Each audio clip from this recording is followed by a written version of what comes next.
Hi, I'm Reagan Miller. I'm one of the pastors here at Lakeshore Baptist Church, and I'm glad that you found our Friday encouraging videos on the internet. Today I want to talk about stories. Have you ever noticed how stories have an impact on your ability to engage with new people?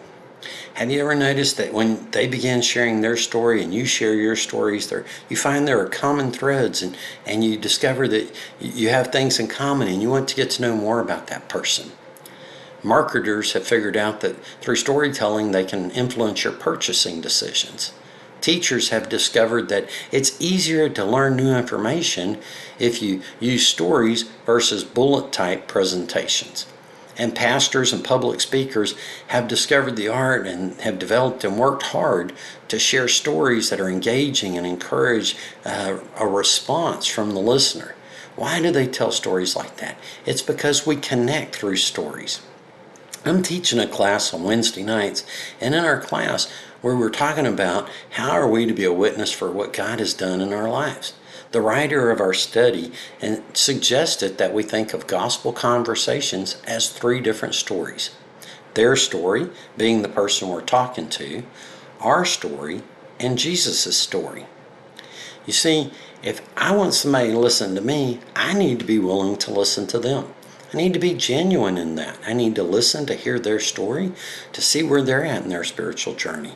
And as I listen, it's okay to ask clarifying questions, but it's not okay to be listening just for an opportunity to respond and answer them or argue with them. That's not a positive thing. But when I listen with genuine intent and care, I learn something about them.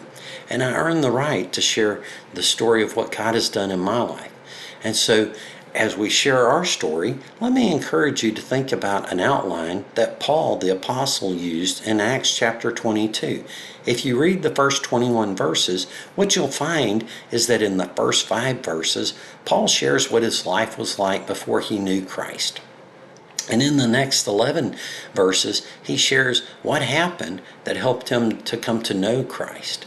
And then in the final 5 verses, he shares what his life was like after he came to know Christ. It's a very simple presentation. It's easy to do. It's easy to remember. And you should be able to do it in less than about 3 minutes. It's not too long and it's not too short. If I were to share my story like this, it might sound something like this. When I was a kid, I was a good kid and I went to church with my mom. But I was lost because I only knew about Jesus. When I was 11 years old, I realized that I didn't have a relationship with Jesus, and I chose to trust Him as my Lord and Savior in my life. Now I am saved by grace, and I'm not perfect, but I am forgiven. And the benefit to me has been since I made that decision to ask Jesus to be my personal Lord and Savior, He's been directing my life ever since then. If you would like to watch a presentation on Jesus' story, let me encourage you to go to YouTube and look for videos under the 3 circles of a gospel presentation. It's a great tool for presenting Jesus' story. I would love to engage with you over his story. If you'd like to talk with me, I'd love for you to contact me, and you can do that at connect@lakeshorebaptist.com. Church family, I hope you have a great weekend, and I look forward to seeing you Sunday. Love you. Talk to you later.